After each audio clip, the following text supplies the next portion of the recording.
Bonjour, je m'appelle Véronique Jeté.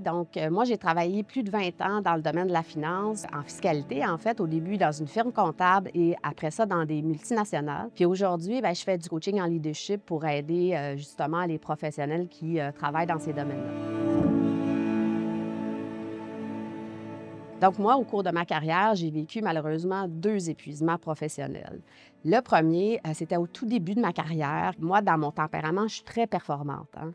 Donc une performante qui arrive dans un milieu de performants.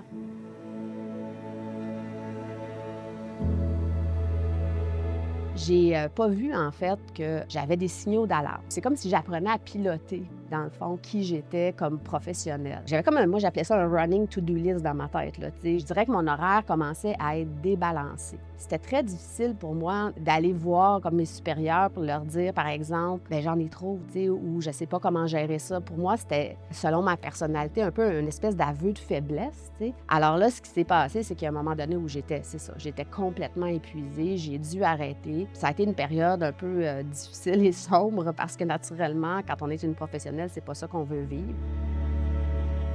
Je suis allée rencontrer une psychologue. Puis là, elle m'a appris, en fait, à me piloter justement, à comprendre: «OK, Véronique, tes émotions sont là pour te montrer un peu où aller. Qu'est-ce qui se passe dans toi?» Puis si tu sens que tu as un peu d'anxiété ou un peu trop d'anxiété, bien, il y a comme une lumière, tu sais, comme un petit si on voit un petit dashboard, là, tu sais, c'est comme une petite lumière quelque part qui devient rouge. Bien, il faut que tu comprennes qu'est-ce qui se passe. Il faut que tu saches que, peut-être que tu as une discussion à avoir. Si tu le fais pas, c'est comme un peu comme si tu mettais cette émotion-là sur une carte de crédit émotionnel. Elle appelait ça comme ça, tu sais. Puis si tu t'en occupes pas, puis t'en ajoutes, t'en ajoutes, t'en ajoutes, bien, il y a un moment donné où la carte de crédit est pleine. Donc, ça a été comme un apprentissage vraiment important pour moi. Une vingtaine d'années plus tard, donc j'ai progressé dans ma carrière et là, vient à moi une opportunité de devenir AVP dans une grande entreprise ici à Montréal. Mais quand je suis arrivée, dans l'action, leur valeur, c'était d'être très conservateur, de faire beaucoup de micromanagement, de contrôle par-dessus contrôle, par-dessus contrôle. Au fur et à mesure que j'avançais dans les semaines, là, il y a comme une partie de moi qui devient un peu fâchée, un peu en colère, un peu déçue.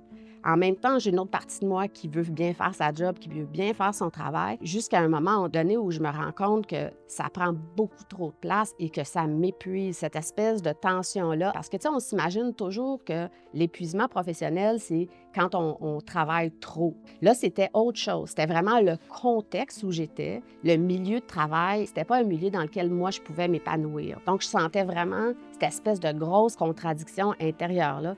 Puis c'est ça qui, malheureusement, m'a amenée à mon deuxième épuisement professionnel. La chose qui m'a le plus aidée pour traverser mon deuxième épuisement, ça va être drôle à dire peut-être, mais c'est mes enfants. En même temps, je voulais trouver des solutions. J'étais active dans mon épuisement professionnel pour pouvoir passer à travers cette épreuve-là le plus longtemps possible. Puis c'est eux qui m'ont donné la motivation de le faire. Puis je leur demandais, tu sais, je leur disais des fois, «Ah, maman a besoin des câlins ce soir, j'ai besoin d'un petit peu d'énergie» ou «OK, faites-moi à manger, ça va me faire plaisir ce soir».